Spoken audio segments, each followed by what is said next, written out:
Am I pretty enough yet? Is my nose too big? Are my hips too wide? Are my eyes too small? We live in a society where looks are so important. We live in a world where it's hard for millennials to imagine a world without technology. I'm only 19 and I can't remember a world without computers or my parents not having a phone. Most of my friends got them around the age of 12 or 13, and kids are getting them younger and younger every year.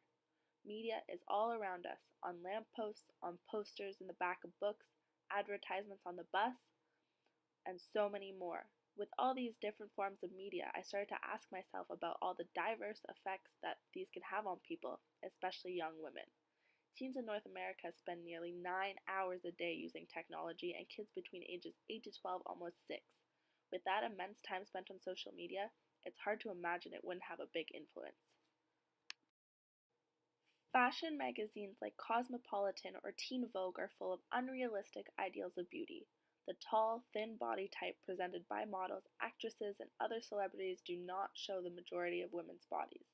The average American woman is 5'4", wears a size 12 to 14, and is around 140 pounds, whereas the average American model is 5'10", wears a size 0 to 4, and is 114 pounds. Young girls are being taught that being attractive and stereotypically beautiful is what's most important in life.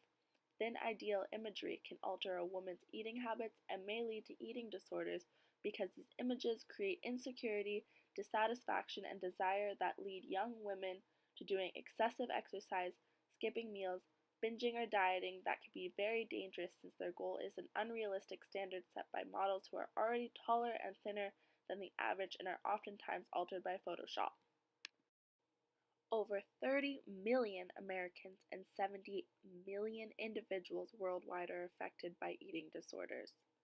1 in 5 women struggle with one. 81% of 10-year-olds are afraid of being fat. The peak of eating disorders is during puberty to late teens, which coincides with the main audience that magazines full of celebrity gossip, lifestyle, and fashion are directed towards. These women are often put in sexually suggestive positions, lending the ideal to young girls that they must be skinny to be sexually attractive. These magazines do not directly create eating disorders and are not the main cause, but this internalization of an unrealistic thinness causes fixation and oftentimes the correlation of thinness and this ideal of beauty with being attractive, worthy, and wanted. Misrepresentation of body image is not the only issue women are facing. Misrepresentation of women of color in the media is also huge. Patricia Hill Collins claims there are 5 main categories that women in the media tend to fall into. The first is the mammy, which can be described as the caregiver. This stereotype dates back when African American women were slaves raising the children of white masters. She is physically described as overweight, dark-skinned, and sexually unthreatening. Next comes the Jezebel. She is promiscuous, hypersexualized, manipulative, deviant, or even animalistic. The Jezebel image is what is perpetuated and almost legitimized by black men in pop culture. The matriarch represents a bad mother who works too much to provide for her family, and such has criminal children because she hasn't effectively supervised them. Next, we have the black lady stereotype is a middle-class, professional woman who stayed in school and worked hard but can't hold down a relationship. And lastly, the welfare mother is a lazy, materialistic woman who lives off the state and passes bad values on to her kids. When Wonder Woman came out, I thought it was supposed to be a feminist film, but honestly, it completely missed the mark. To me, the film lacked inclusion as well as participated in erasure. Throughout the film, we only see black women as Amazons, one of which is Diana, the main character, Wonder Woman's caretaker, and she embodies the mammy stereotype. On a hidden island where they lived. In the film, there are only a few named black people with speaking roles. I believe I only counted 4 lines. The only black women were on the island, where they were all subservient to Wonder Woman's family. As soon as Diana left the island, there was no representation of women of color on the screen.